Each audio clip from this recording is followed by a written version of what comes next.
Yeah, we're live.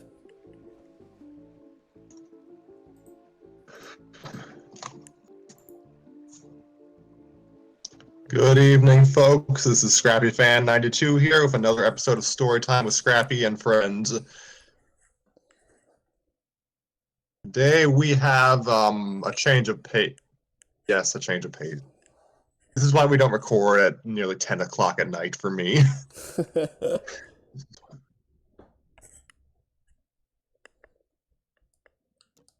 We were meant to excuse me. Our original plan was to read the Scooby-Doo story for Halloween, but our team of designated readers isn't here, so we opted to jump ahead. Yeah, that's still gonna happen. Maybe Saturday. Maybe. Yeah. We'll see what happens.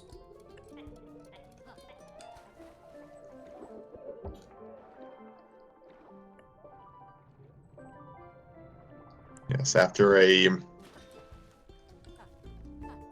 I don't want to call it hiatus, but after some time we are returning to a longer form serialized story because Harry demanded it.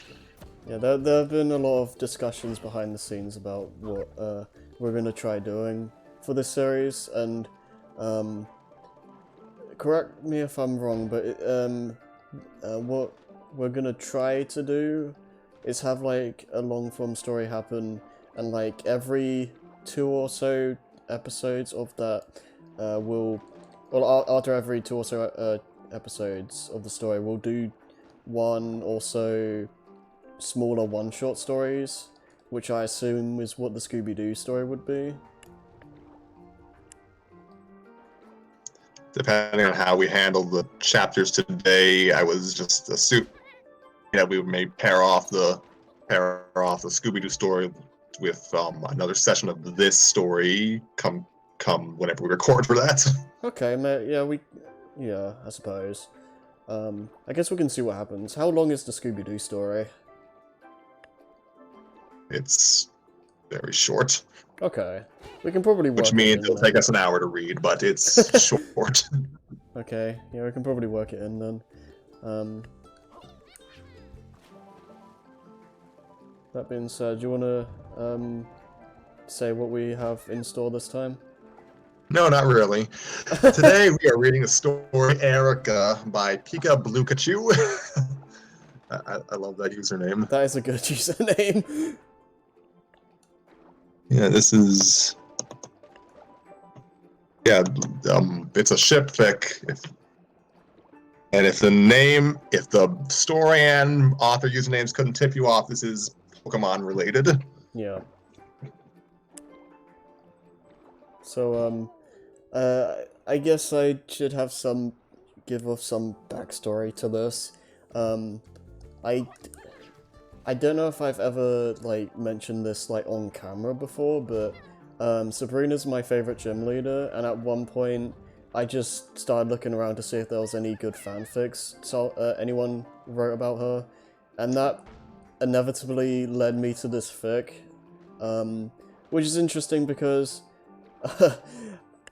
this is a pairing that I never really thought I would even really consider, and I don't know, I kind of just read through it out of interest and intrigue, basically, and what I got was a genuinely really well-written and heartfelt story between these two characters, and I remember back when I read it like a year ago or so, saying that this is, like, I remember posting it around basically and just being like, this is a really good story, and if you have the time, I would recommend reading it.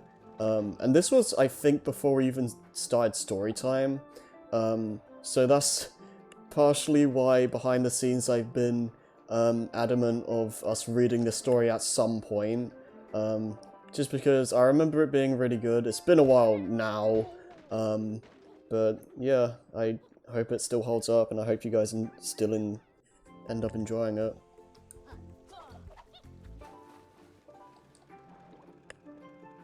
That's basically my backstory for this. So. Yes, we have the DMs dated from December 2019 is when you first informed me of the story's existence. I didn't read it at the time because, vetting.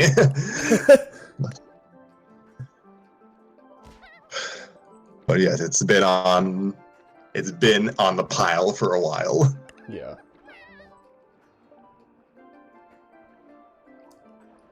Do you guys have any starting words, I guess? At Nova's volunteering, he will be handling narrator duties for at least this session. Yeah. Also, Nova's here with us today. Yeah, it's just us three for this episode. Things haven't been exactly the greatest for a lot of us, in recent months. Yeah. Don't need to explain why, but we're making the best of what we can, and I'm still happy to be here and to assist Scrappy in all this, even if I do think he should be taking a few more breaks because he's been getting sick, but that's just a suggestion.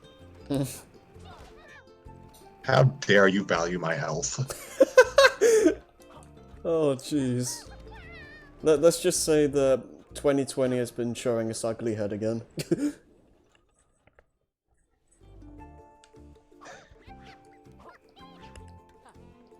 I should be fine, it's just... I don't even know what I had, just a bit of mild wooziness. Yeah, it happens sometimes.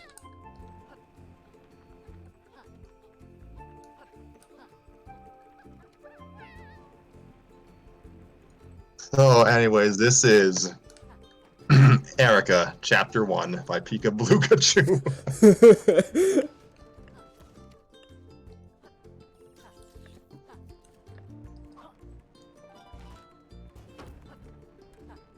So I guess, yeah, whenever you guys are ready to start. I suppose we should provide some basic context on who the main characters are in the greater canon of Pokemon. I suppose. This is... I should clarify, this is more based on the game canon and not the anime. So that's something to keep in mind while reading this. Yes, so, Sabrina, yeah, we explained what gym leaders are with the Galler group chat thing. Oh, so, right, yeah. So yeah, Sabrina, yes, I hope you all watched that. We had a lot of fun recording it. Yeah, that was a really fun session.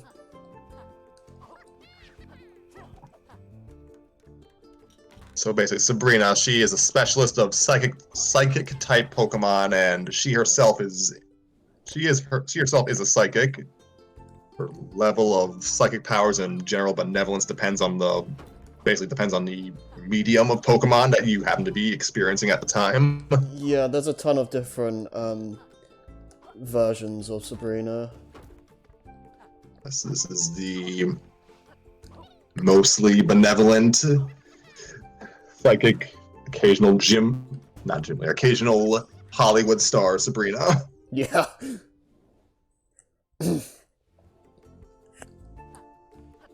And Erika is the grass-type gym leader of Celadon City. I believe she runs a department store in the games as well. Can you... I think we need Nova's help a bit for this. No, she's never owned a store where she's gym leader. Oh, okay. I have no idea where you got that information from. That Because sounds she like... owns a store in the anime. Yeah, that's what I was getting. That sounds more like the anime. Yeah, that's anime only. In the game, she's just a gym leader. Fair enough.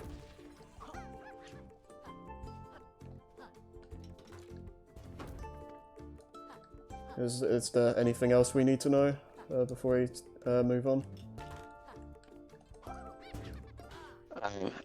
Erika's generally aloof. I mean, insert haha hype, like, haha we jokes here, but Hmm. she is generally aloof. She's definitely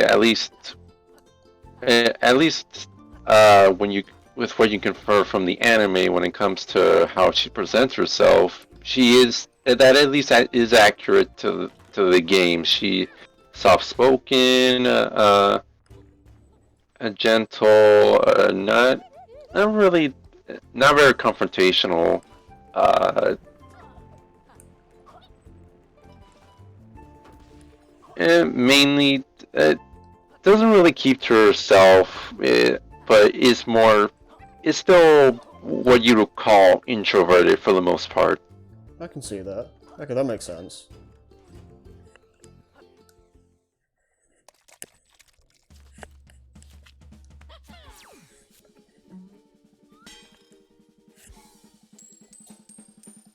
Alright then, that's about as much context as I have, so... Yes, I think that should be good enough for the time being.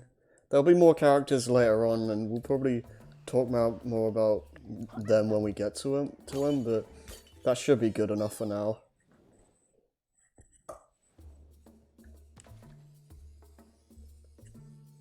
Alright.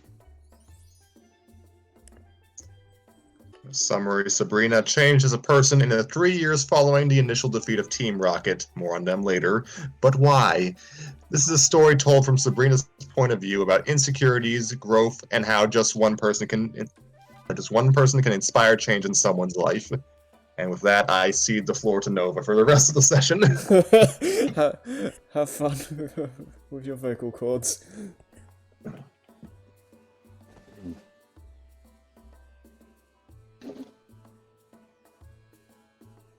One year after Team Rocket's initial defeat. The better I am at my job, and the more famous I become, the more this indescribable emptiness threatens to consume me. That's what it feels like sometimes. Is this really all my life will ever be? This level of melodramatic pensiveness sounds ridiculous coming from me, I know.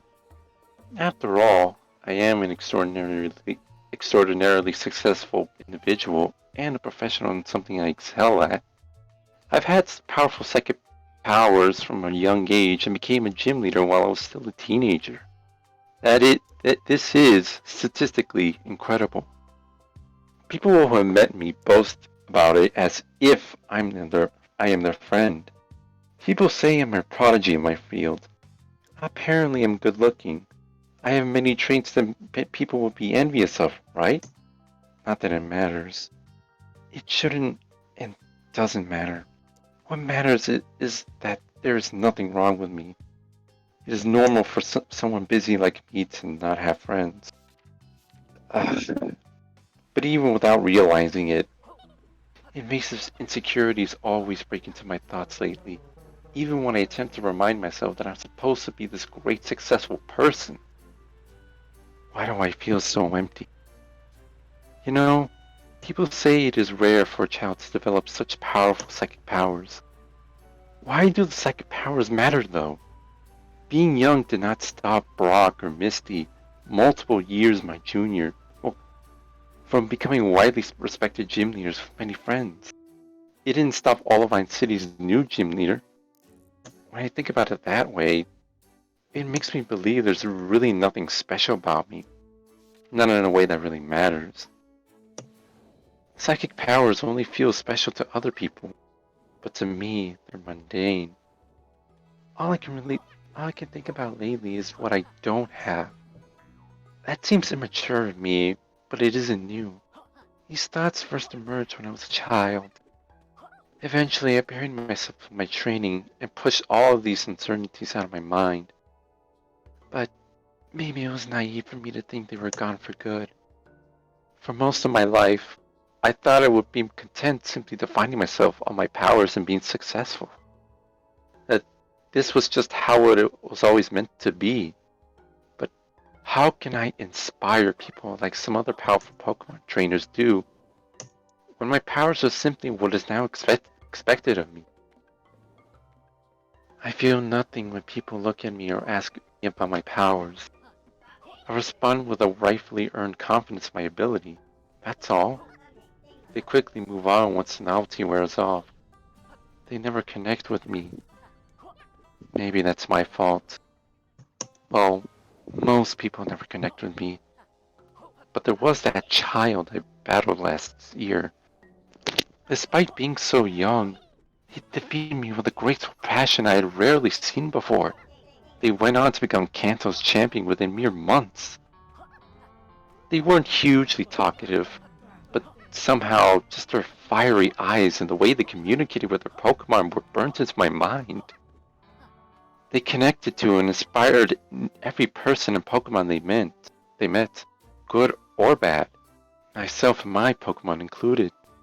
I felt a connection with the champion of all people, and the double-edged sword of inspiration struck again. Inspiration is a beautiful, frustrating thing. My meeting with that trainer, the connection I formed with them over the brief time we knew one another, rekindled all kinds of questions and emotions in me that I had buried when I was younger. I continued to hope they would just go away if I focused on my training. I now feel stuck in this state of emptiness though. These thoughts are meaningless nonsense that should not affect my professional life. But I cannot find inner peace despite my training and teaching. I don't want them to be there, but this empty feeling is starting to dominate my every thought, even my dreams. It's gotten past the point of being annoying to being a genuine inconvenience. Since that trainer defeated me, my once composed mind will not shut up. And it's not just because of them. Lately, everything reminds me of my other inspirations, just how empty they make me feel. Just one example, Kanto's become a happier, more beautiful place since the new champion defeated Team Rocket. People and Pokemon from across the world are visiting. Travel connections with Johto have become significantly more convenient. Even just staying in Saffron City, I've seen more kinds of people and Pokemon than I had before.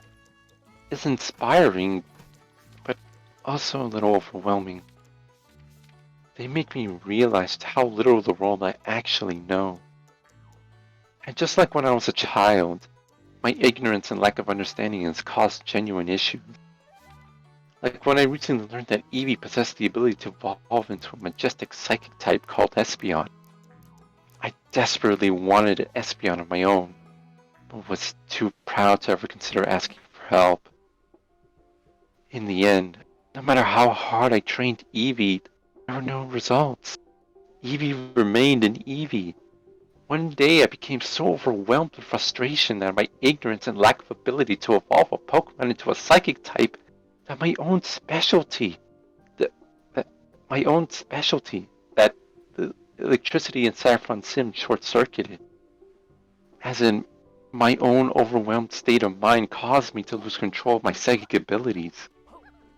It doesn't happen often, but it had happened before. And each of those times were among the most ashamed I've ever been of myself. The times I had truly felt like a failure as a person. I had to close out for the day and tell all my gym trainers to go home. I really felt truly pathetic. I vividly remember that and the other times that it happened. Even now, I'll probably never forget them. They make me feel wholly unworthy of the pedigree perfection people perceive in me. Still, after that I worked closely with engineers from Silph to redesign my gym without necessity for electricity. Conveniently, finding ways to hide my shame and avoid the possibility of it happening again is good for the environment too, I guess. But after all that shame and humiliation, someone else who inspires me told me that I had inadvertently inspired this polluted city to become more eco-friendly. She seemed so happy when she found out my gym was updated like that. And it made me want to work with Sylph to update the infrastructure of the other parts of the city too. I guess that brings me graciously to someone who was among my first inspirations, as well as someone who just keeps re-entering my life, for better or worse. There was a long period of time where I desperately avoided thinking about her altogether because of how empty she made me feel, and how utterly hopeless I am at friendship. But if I ever want to address the questions and emotions I've been pushing down for years, I'm going to need to talk about Erika.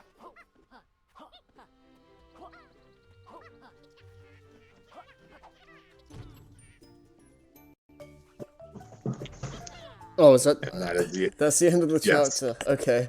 Oh, yeah.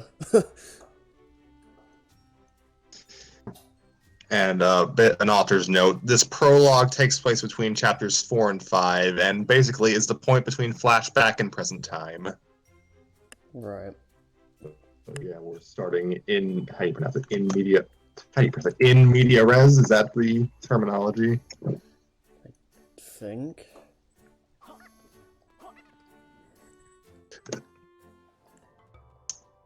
In the middle of thing. Into the middle of things is the loose English translation. I just. Right.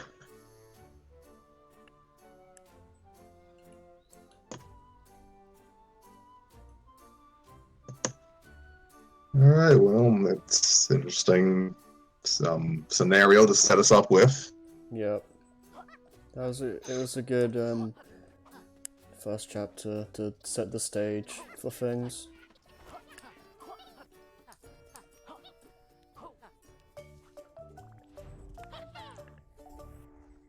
What'd you think, Nova?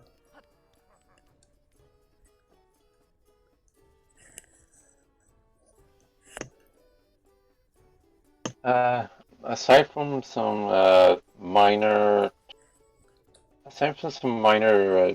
sentence structure issues that make it not really flow as smoothly as it could, uh, uh, aside from that, it is actually at least the way it's at least the prose is actually pretty good because I can definitely see I can definitely hear Sabrina say all this and I really and just hear how she would say it, and especially with the emotions that would come along with them. It Yeah. it was actually pretty easy for me to figure out how to say pretty much most of these lines because it just because at the very least the prose felt very natural. It didn't really feel like it was trying to it was trying to force depthness in her character or trying to come up with something just to sound uh, it just to sound like it's something profound. It feels natural overall. Yeah. I'd agree with that.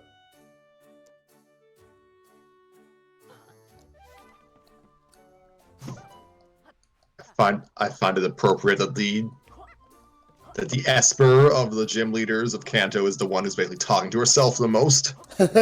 Yeah.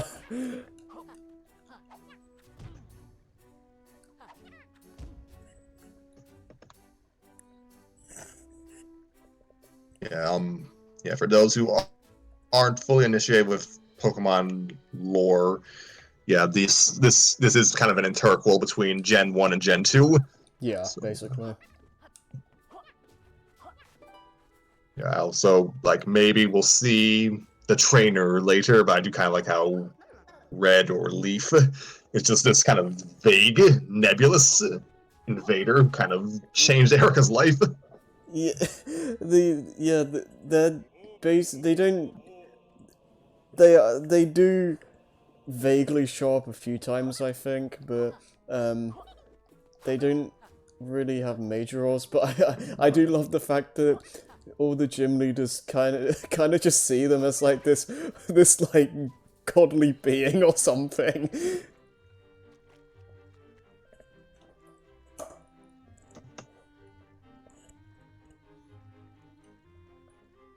But yeah. Yeah.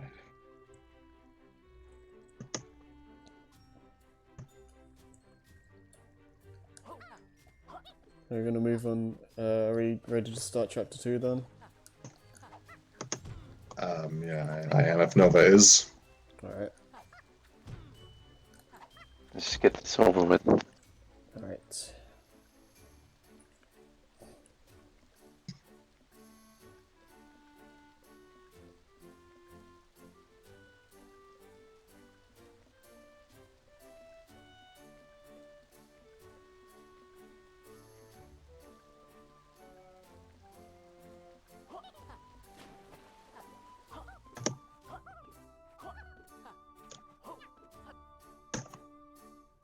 Chapter 2, School.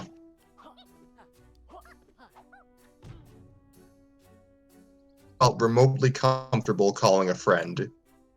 That did not mean I was confident about it, but she has been the most constant social fixture in my life for some time now. Well, mostly. I suppose I have reasons to believe she was not my friend either.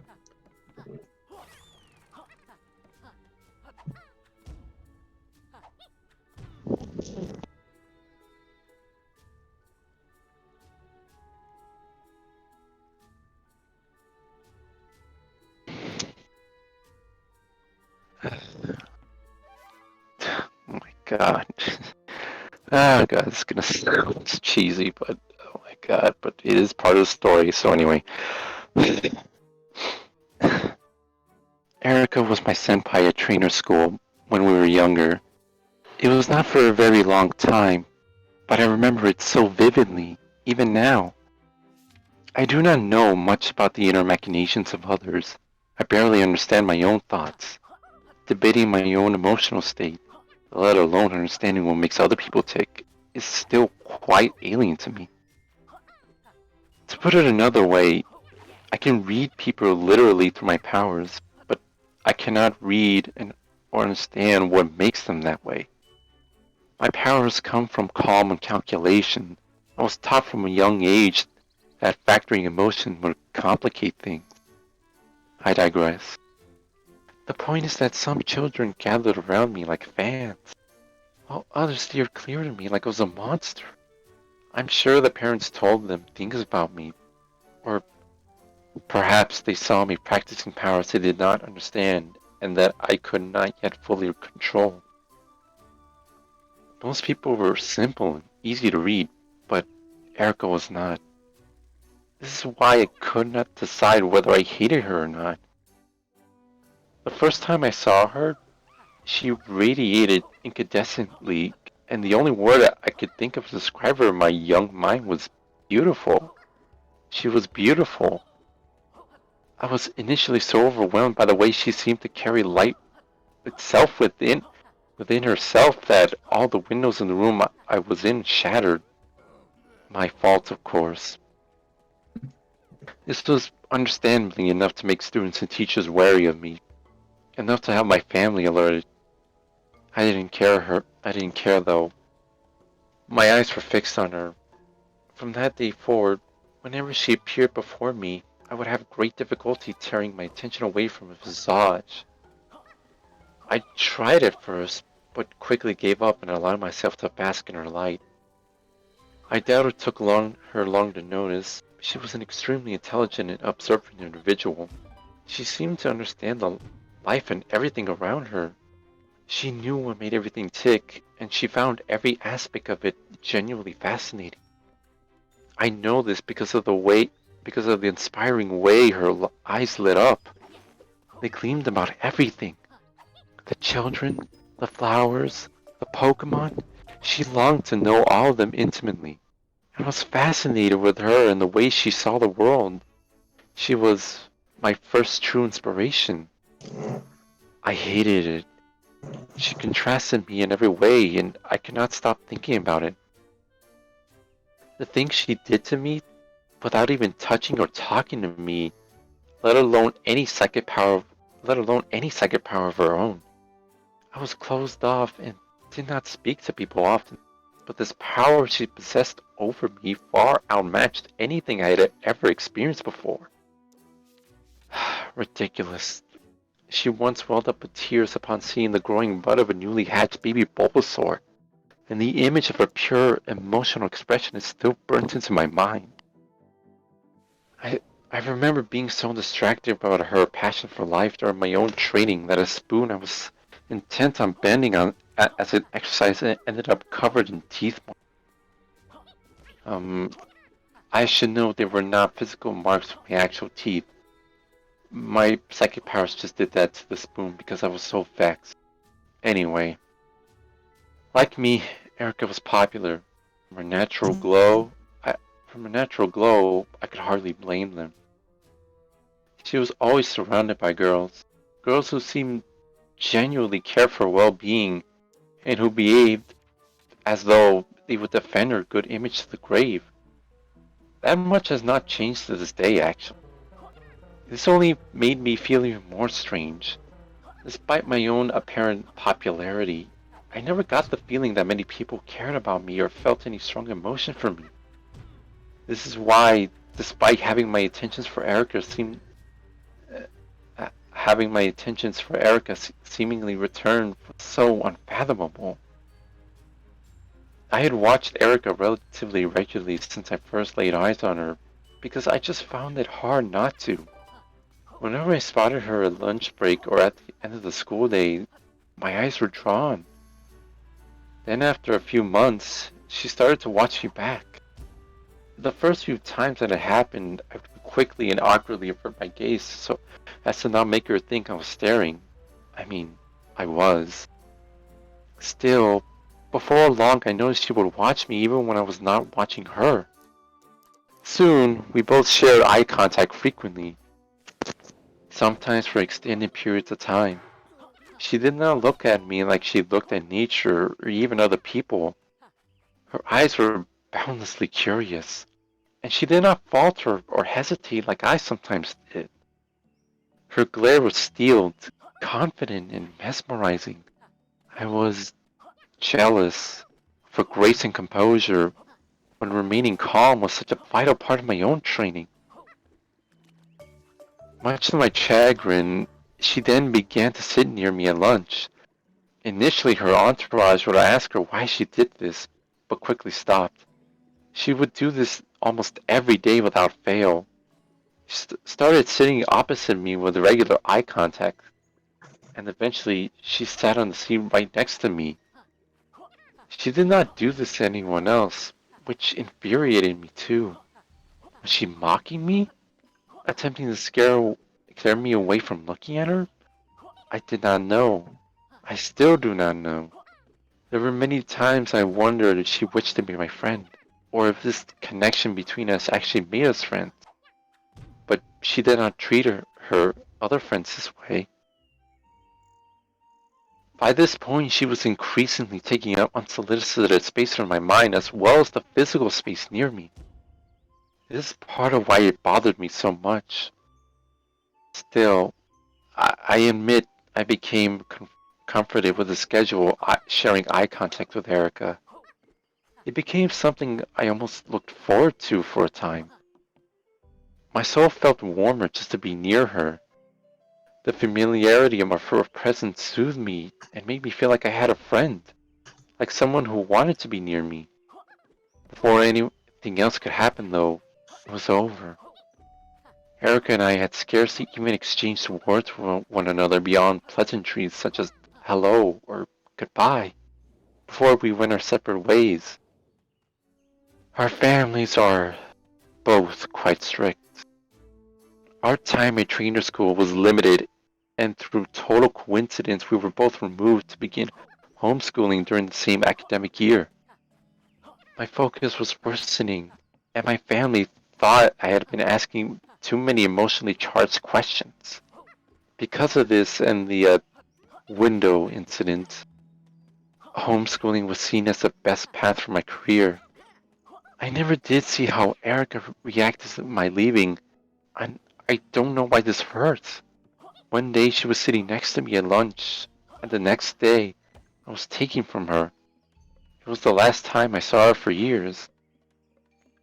The next time I met Erika, she was already Celadon City's majestic gym leader. and end chapter. Yeah, these are going by really quickly.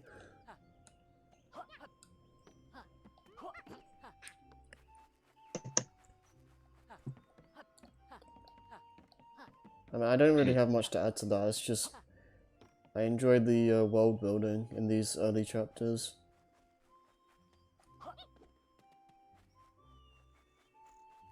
Yes, this is apparently the true beginning of the story, and yeah, it's more of a proper origin for our two heroines. Yeah. Yeah, I don't have much to say. It's well written. It's well written, and yeah, this is the only second long form thing we've read on this show, so I can't really compare it to anything other than Till We Make Our Ascent. Yeah. Yeah. And the only comparison I can make is, oh wow, this one's shorter. Basically, it's a bit too... Please make a new chapter where we'll read it. We promise. Wait, what? Oh, man, just making an appeal to our acquaintance Ottermelon. Oh yeah. Yeah. I don't really have anything else to add to that. Yeah, Nova, good job as Sabrina. It works. Your cadence works. Yeah. You're doing a really good job selling the performance. It at least helps that I guess it at least helps that, you know, beyond the whole psychic powers thing, I kind of almost reminisced of my younger self while I was reading this, because because the more I thought about it, I was reading, the more I kind of sympathize with Sabrina, because I guess because I kind of shared some of the same feelings that she was sharing about her younger years, and so and that kind of gets into more personal stuff about my life. But to keep it short, yeah, I definitely resonated with the words that were in this chapter, or in the previous chapter rather, and because yeah, I kind of felt isolated at various points like she did. Yeah. I'm a pretty similar way. I spent most of my life kind of in my own bubble, more or less, so I can definitely relate to that.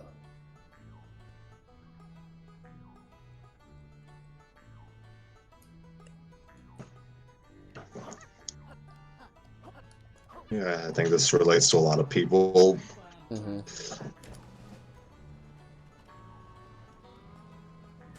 Yeah, most people aren't psychic, or I'd imagine most people didn't have the luck, maybe, to have a pretty young woman willing to give up all their time to be with them in their primary years, but Yeah. the feeling of isolation is pretty... I think that's a universal feeling. Yeah. And I think one of the best and quickest ways to get people engrossed into your story is how relatable it can be. And I think right off the bat, Pikachu has done I love that name. It has done a really good job doing that.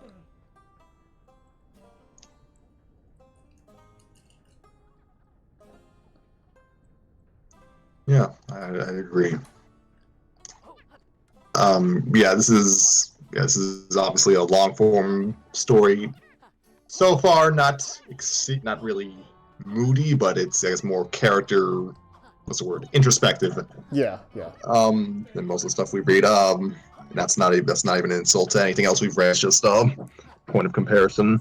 Yeah. I'd agree with that. Yeah, I guess not warning, but just an observation, I guess, to those following us right now. It's a Pokemon story, but I don't think it's really going to be about Pokemon, the Pokemon themselves. The Pokemon do play a role in the story, but it's mainly about the characters themselves. Yeah, that's fine. Yeah. It's just interesting that you got that's the fun, I guess, of Pokemon. The gym leaders are popular in and of themselves. There's a lot you can do with the series. It's like, in terms of just story potential, that you can do a lot with it. Like there's a Like a group chat. yeah, there's a ton of different things you can do. Like there's like multiple different Pokemon mangas and whatnot. Yes. But And Sabrina is different in all of them. yeah, and then there's like obviously the anime and the games and all that stuff, and yeah. Yes, we'll likely cover a story of the anime corner of Pokemon sooner or later. Probably, depending on like what we find.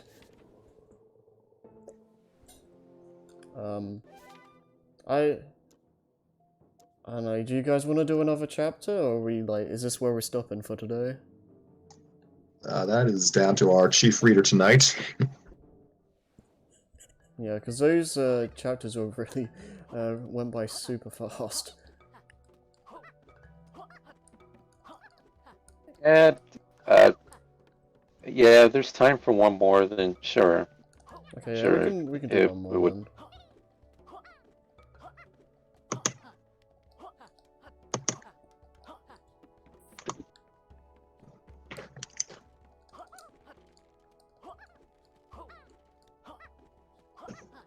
Okay.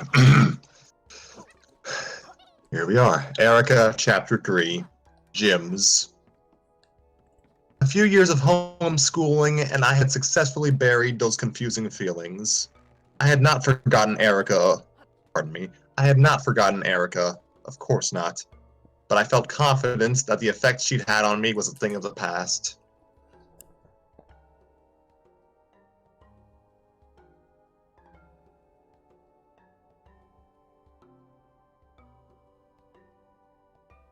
Become a powerful psychic thanks to my homeschooling.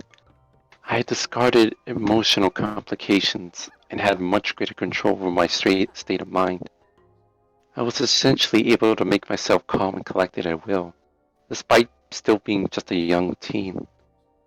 As I became more confident in my abilities as a prodigious psychic-type Pokemon trainer, I surveyed Kanto and battled most of its professional gym leaders. I began to contemplate the best angle I could take to become a gym leader myself. This is how we reconnected after such a long time. It was not like Erika was unfindable either. Her family is known and respected. I simply did not care to actively seek her out while I focused on my training. At least, I thought I didn't care. I did not really struggle as I journeyed Kanto and battled the gym leaders myself, but my time in Celadon City was different, for reasons that should now be obvious. Kanto's most populous city and one of its oldest, Celadon City has had a worsening pollution issue since the Industrial Revolution. So, I was not surprised to find out that Erika had made it her project.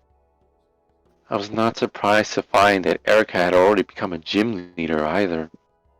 What did surprise me was how it made me feel. My battle against Erika was over quickly, due to the part poison typing of most Kanto native grass types. Her team fell easily to my powerful psychic Pokemon. It was nearly a one-sided match. However, by the end of the battle, it felt as if I was the one who had lost, while she had won. The way she calmly and beautifully commanded her partners in battle, how each of her Pokemon glowed with the same natural radiance she had refined even more brightly in herself since I last saw her. These things made me realize that no, I never stopped caring. When I saw her, I became suddenly aware of what it felt like a massive gaping hole in my chest.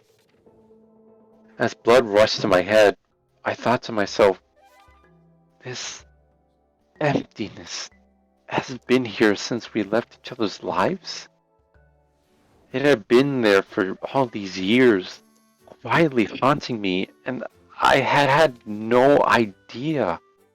The realization that it was there caused me considerable stress during our reunion, our battle, our formalities. Of course, I did not tell her how I felt. Why would I? It was completely unreasonable. Anyway, Erika seemed pleased to see me again. She beamed when she saw me enter her gym. Despite being surrounded by women who adored her, she shone her sunlight directly onto my face as I was the only thing in the world. And I was pleased too. But I was also genuinely inconvenienced by these feelings, and I was jealous. I was not jealous of Brock or Misty who had taken over gyms from their families at a very young age, but I was of Erika. Perhaps it was because I felt an emotional connection of sorts to her, or because I saw her as a peer, an equal. Either way, I did not want to believe any of those things at first. All I knew was that I felt awful, and Erika could fix it. Being near her made me feel like I had a chance of filling that gaping chasm inside me. While I did survey and defeat almost every gym in the region, in the end it seemed almost poetic to simply take the gym in my hometown, Saffron City. With the new determination, I easily crushed and overthrew Saffron's fighting type gym and established myself as the new gym leader.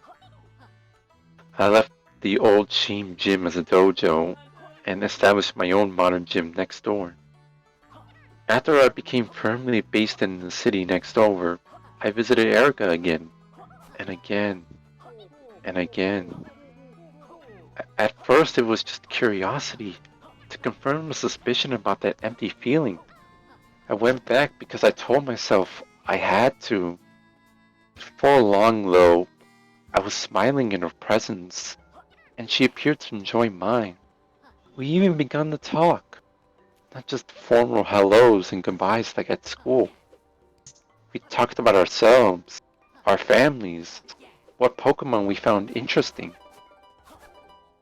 I vividly remember one early conversation we had that made her seem as if she had not changed one bit since school. She had asked me what my favorite Pokemon species was, and I quietly responded with just Alakazam. She nodded and smiled, confidently keeping the conversation going, as if trying to get me to speak to her more freely. She responded, "My own favorite is Bulbasaur. I do not have one myself yet, but the way it starts out life with a small, plain bulb, which eventually sprouts into a giant tropical flower that offers nourishment for itself and others, perfectly encapsulates why I love grass-type Pokemon. Why I love Pokemon. Why I love nature." She sounded rehearsed. It sounded rehearsed and methodical, like she was so passionate about nature that she was fully prepared to talk about its beauty at all times. The way we discussed Pokemon highlighted how different we were. Erika focused on the way they grew and the environments they flourished in, whereas I would eventually express my fascination in the Pokemon's intelligence and capability to grow stronger through learning. Yes, eventually thanks largely to Erika's friendly and soothing aura, I was able to match her passionate speech with my own fascination. Alakazam is a phenomenal creature. It always blows me away that there exists such a species in which almost every member is as intelligent as Earth's most intelligent human. Its capacity for teaching and learning is something I'm sure humanity will be studying for millennia to come.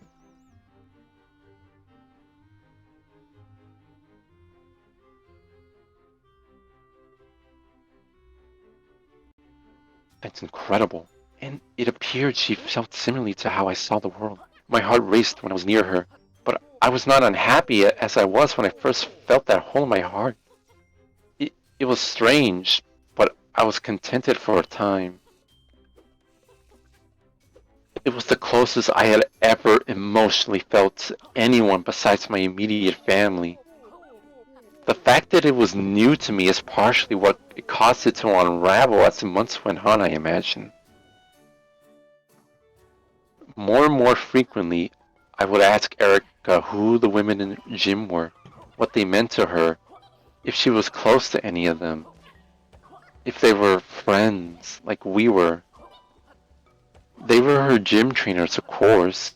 That was obvious to me from a logical standpoint, but her answers on the subject never eased the aches in my guts. I would find other ways to word the question and ask again.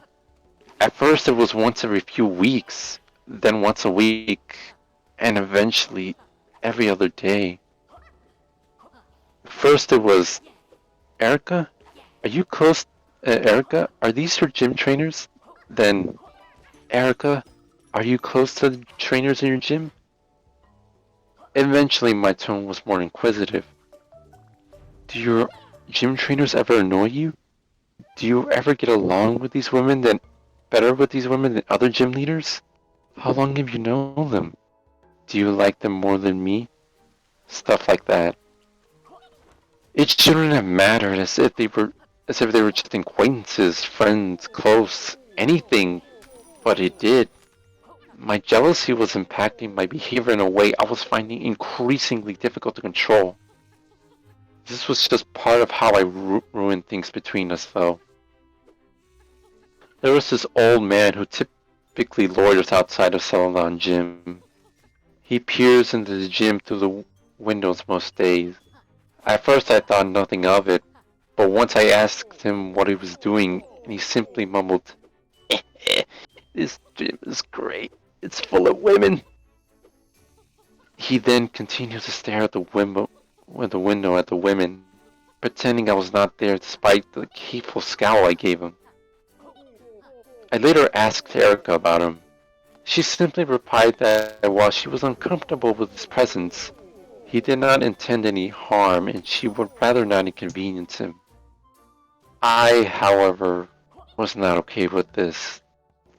Due to my jealousy of Erika's colleagues and my frustration with this creepy old man, by the time my time with Erika was more frequently causing my stomach to churn. For a while, I pushed these feelings to the side and told myself to ignore them. But things eventually did come to a head. It felt almost inevitable. In retrospect, I think there were warning signs. Erika's sweet demeanor cracked a few times as I incessantly asked about the women, constantly scowled at and complained about the old man, turned up unannounced more and more often while she worked and trained. Excuse me, Sabrina. So I just wanted to lighten the burden for you. Excuse me, Sabrina. I'd like to focus on my garden and training my colleagues today.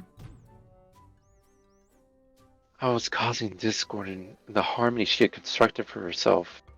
I did not notice until it was too late, though. One morning I saw the old man at the gym earlier than usual. Erika and her colleagues were close to the other side of the window, watering the gym's garden. I glared daggers at the old man, which is when I noticed he had his disgusting eyes fixated on her. I stood still and watched him watching her. I was unhappy. I wanted to say something to him to make him stop. I wanted to say something to Erika to make her reconsider letting him stare. I wanted to hurt him? I wonder what would happen if I just left him alone. I wonder what he was thinking. What would I say to him anyway? How could I make Erika change her mind? How would I even get the old man to listen to me? Would I be able to use my psychic powers to scare him off? Would it be awful if he slipped and fell? Could I... As I ran scenarios over and over in my head, my eyes fixated on him. I heard gasps and screams. What? It quietly escaped my mouth as I snapped back to reality. The glass window the old man was peering through had shattered, and the wall surrounding it had become warped. The ground below where I stood had depressed slightly, becoming a concave bowl-like shape. It became immediately obvious that I had done this, and that my attempts to collect my calm were failing me. The old man was in shock. Erika rushed outside and immediately asked him if he was okay. She bowed her head low and apologized over and over, taking full responsibility. He did not seem particularly angry. Before long, he was calmed by her expertly professional air of grace, then simply smiled and went home for the day. Erika then stormed over to me and wore an expression I had never seen from her before. I could tell she was trying to compose herself, but she could not. Unlike the old man, it seemed like I was the source of her frustrations. She took a deep breath before she spoke, and I braced myself for nature's wrath.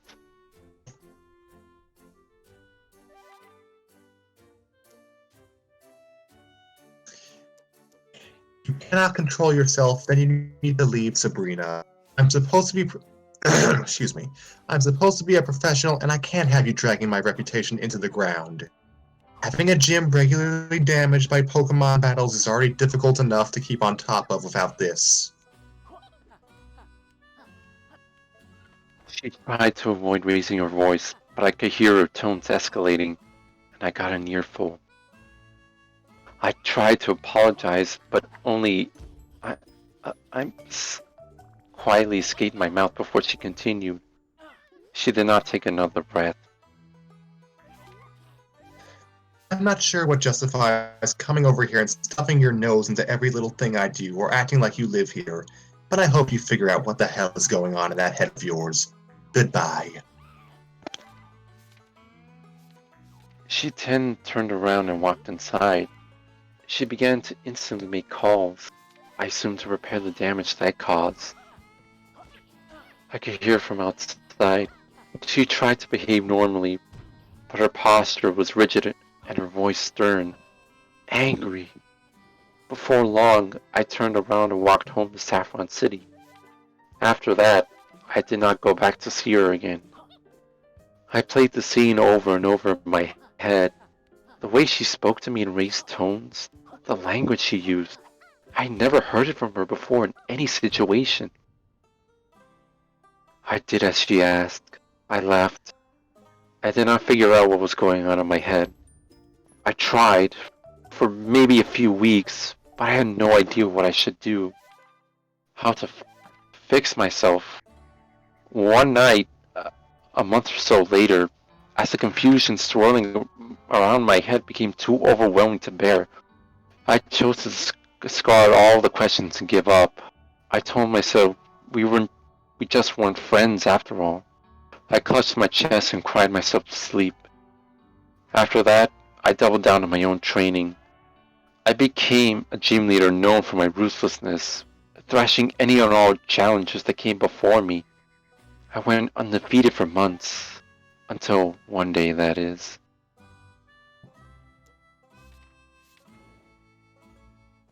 And chat. And Sure. chapter? Okay. Yeah, that was it. Oh man.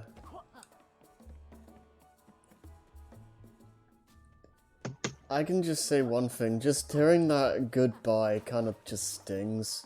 Cause like, oh, that hurts. You didn't tell me Anime Erika was in this.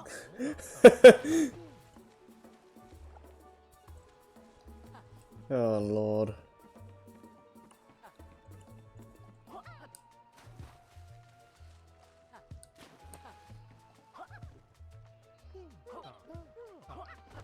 Well, that's always a catch.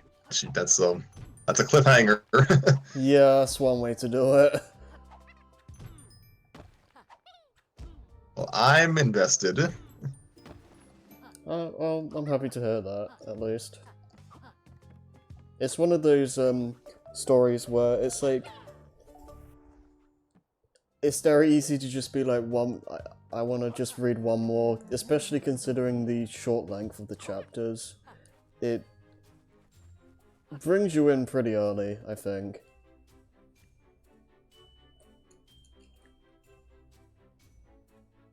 Yep. I mean, story, I won't say cheated, but it had a in media res, and I again apologize if I mispronounced that. An in media res prologue, so that kind of got to let them hit the ground running early.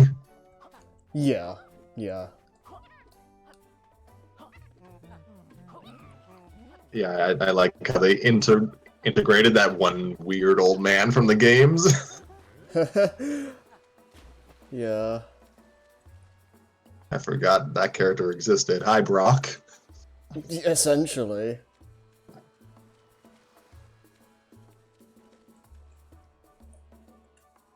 Yeah, there's a lot of references to the games in this story, so...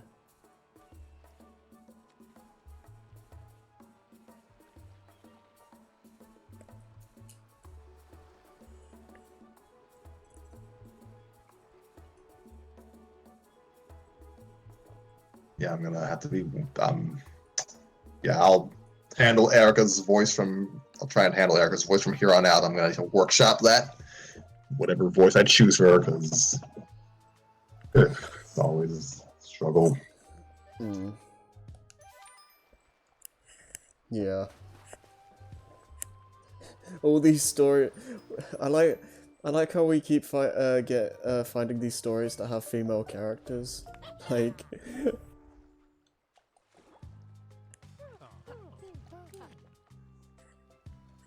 We don't have to... I mean, Nova's been doing pretty well, but we don't have enough female voices for this stuff. Yeah, it's like C's Brains a sausage fest or something. I mean, I guess we could ask Maddie to join for one of these, because, like, later on, like, there's gonna be a ton of characters, so that might help us a bit. If she's available. Yeah. It's very up in the air since, and not only because not only is it dependent on her own mood, because her relationship with her mother has pretty much slowly gotten worse and worse over time, and she's now been busier lately. Now she's trying to. Or at least for a while, she had 2 jobs, but you know she's still looking to maintain that, as far as I know. So Yeah, it's her free time's gonna be pretty scarce, and also her mood is always gonna be a factor in it. So, It is what it is.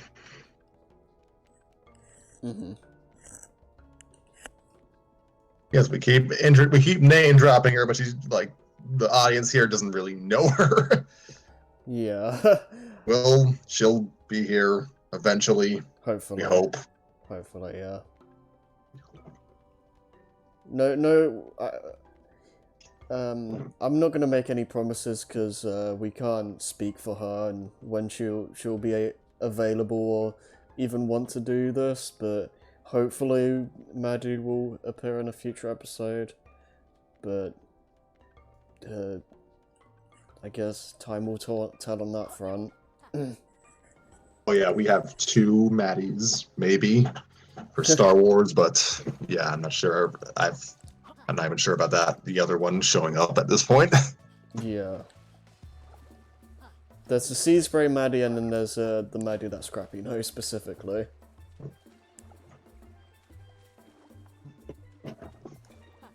I get the feeling it's. Why do I get the feeling it's just going to literally just be the regulars doing the Star Wars script at this point? I wouldn't be surprised, but I kind of hope it's not, because, good lord, that thing's gonna take a while. maybe Ethan will join us for that. I'd be fine with at least that. Ethan would be fine. Maybe we can drag Joey into this. Yes, I'm sure he would love to read a script to the sequel to The Last Jedi.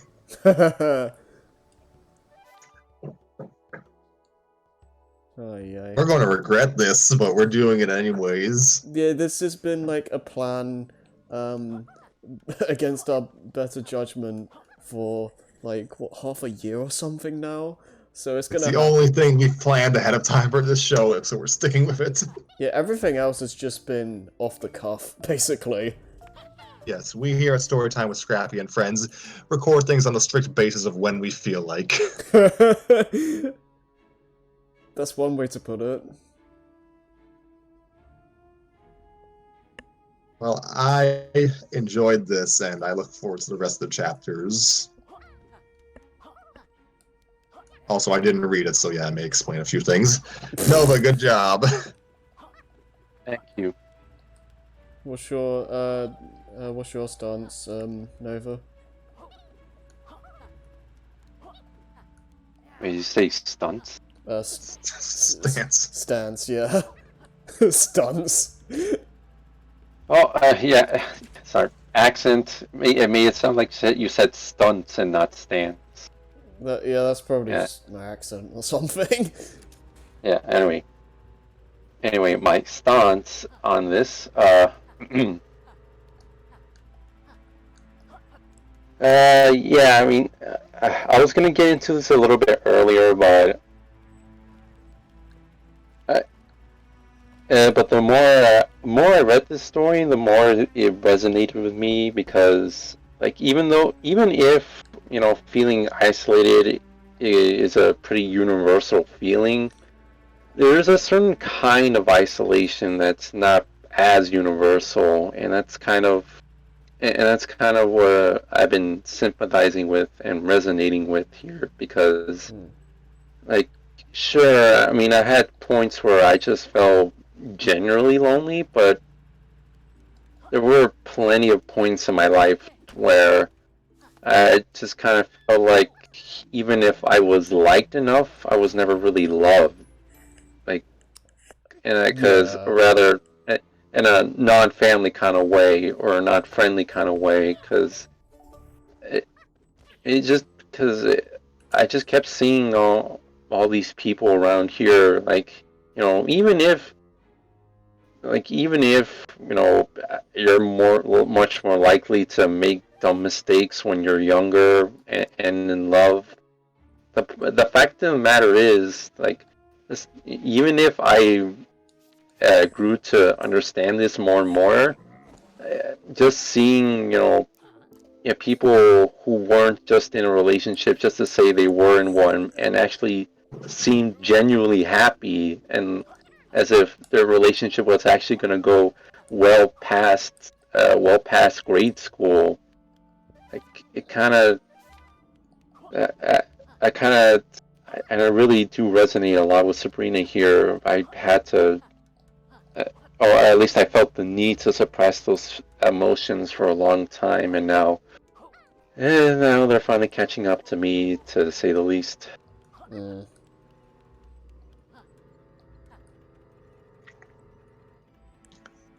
Well, we thank you for sharing that. Yeah, that's... Oh, man. I don't really know what to say about that, but... It's... I guess one thing is that it is always important to know that there are people that love and care about you.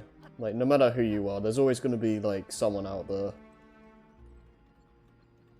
And it can be... It can be very difficult to realize that a lot of the time. Fiction, but I guess my personal favorite example, at least from fiction, is, well, Naruto. Yeah, I speak in shonen allegories. Get over it.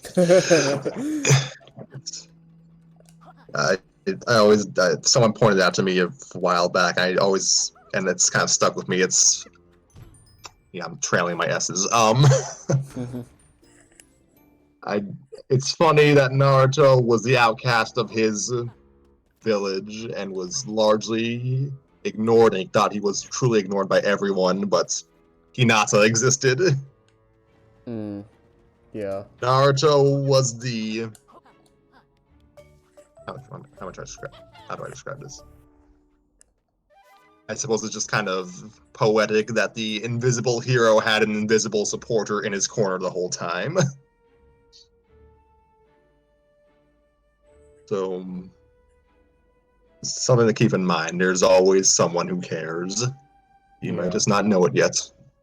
So, yeah, basically. And that goes for you, yes, you person listening to this video right now. You are worth being loved. Worth being loved. Worthy of being loved. Yeah.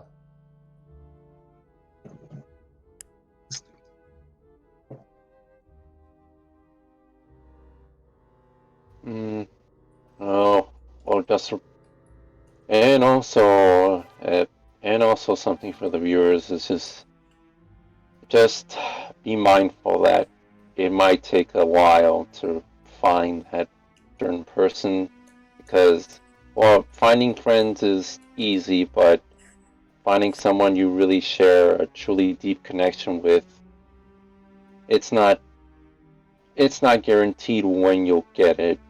Like, you will be able to get it, but when it comes to when, it's never guaranteed, and it's painful and very taxing.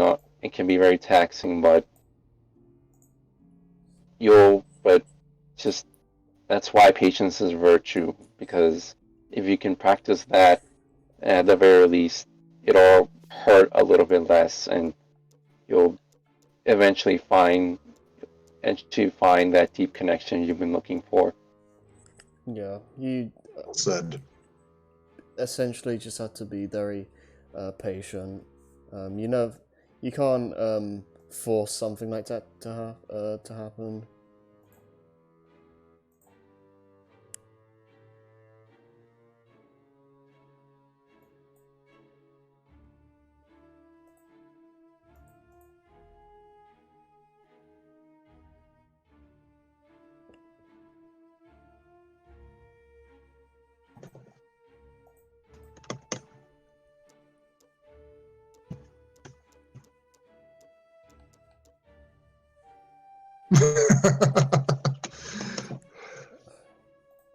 Wait, what now? Yes, this is the philosophical hour now. Every time. Thanks, Harry.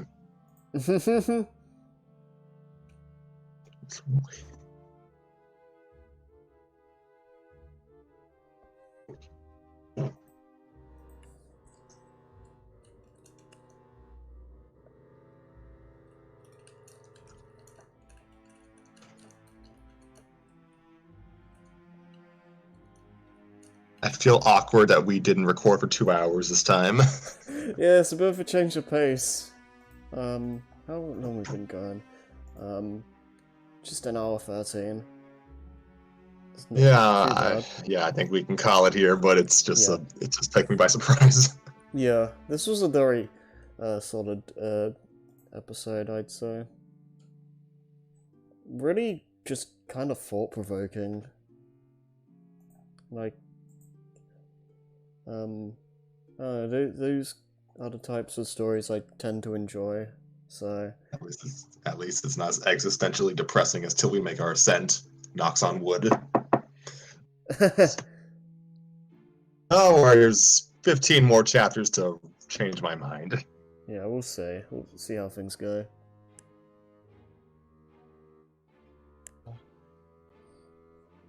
Alright, I don't know when we'll return for another session, but honestly, it depends on Ethan's availability, and maybe Saturday.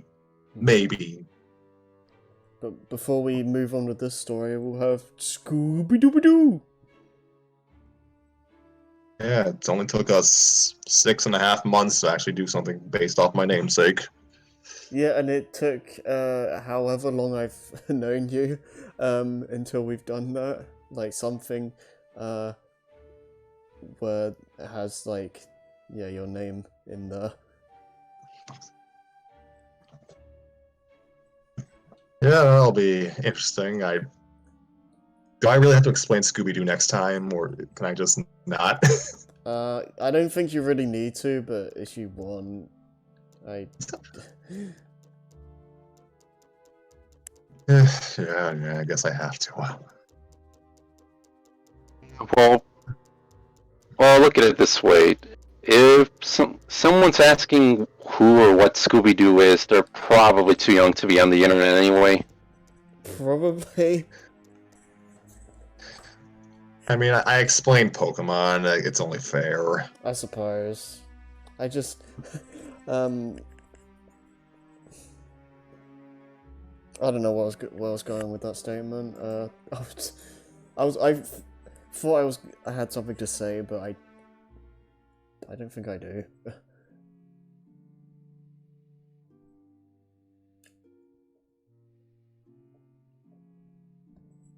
Oh gosh, I have to explain Star Wars. Oh no. Oh, have fun with that. No. I have to recap episodes 1 through 8. No. That could be an episode in and of itself. Oh gosh, we'll do like another 12-minute addendum like we did to introduce the script casting call. Yeah. We're doing the script, I promise. It'll happen eventually. It's like, it's gonna be a freaking like magnum opus at this point. Like a Pavram opus. Sheesh. Yes, our planned 30th episode special, probably not going to be 30th episode because I get the feeling something's going to run long in the interim. Well, I said this off camera, but if we need to like pause the story for Star Wars, I'm totally fine with that. I didn't think that. I'll be frankly honest, I did not expect the story so far to go as quickly as it did. No, I didn't read it ahead of time. Why do you ask? I'm the only one that's read this story before, just for the record. We always bet, except when we don't.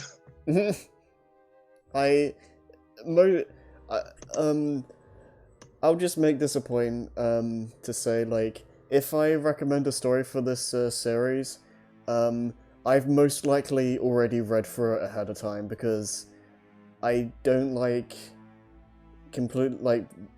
suggesting a story and going in with it blind because I don't know if like doing that is like I don't know if it's actually going to be any good or what have you. So yeah.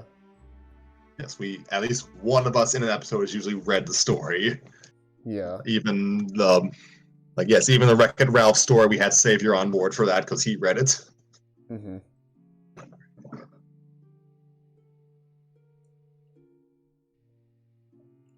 Oh gosh. Yeah. Look at this, we're stalling and it's still not even an hour and a half yet. I have no other further thoughts beyond I enjoyed this and I'm curious to see where it goes. Yeah, Erika and Sabrina, that's a pairing I never really thought of.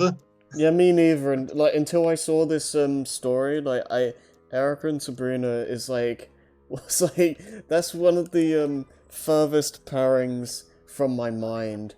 But yeah, this story made it really believable and made it work surprisingly well. So kudos to that for that. Yeah. I appreciate the efforts at fleshing out the lore background of Kanto a bit more.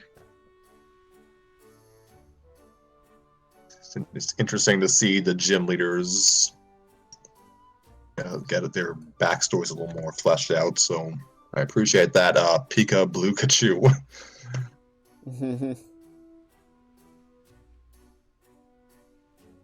Alright then, until next time, we wish you all a happy evening, morning, wherever time period, whatever time zone you live in. Indeed. Stay safe. I was just gonna make a final comment regarding the author.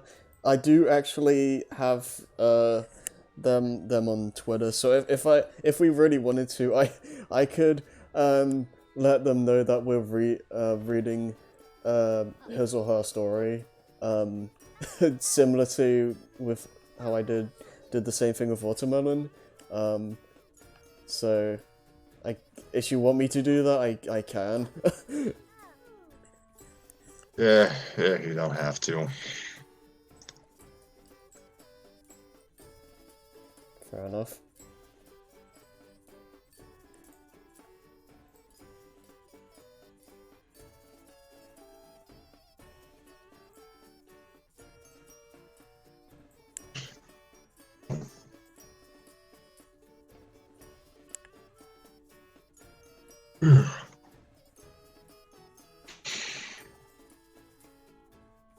Sorry, just yawned.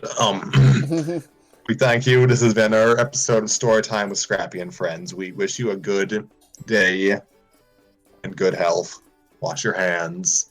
And stay tuned for Scooby-Doo and a continuation of this in the nearest future. Indeed. I don't really have anything else to add to that, so I guess just see you guys later. You got anything, Nova?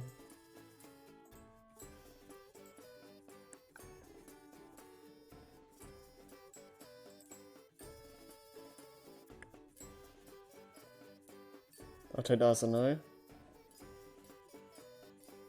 No, I don't have. Okay, fair enough. Alright, well, we'll see you guys next time then.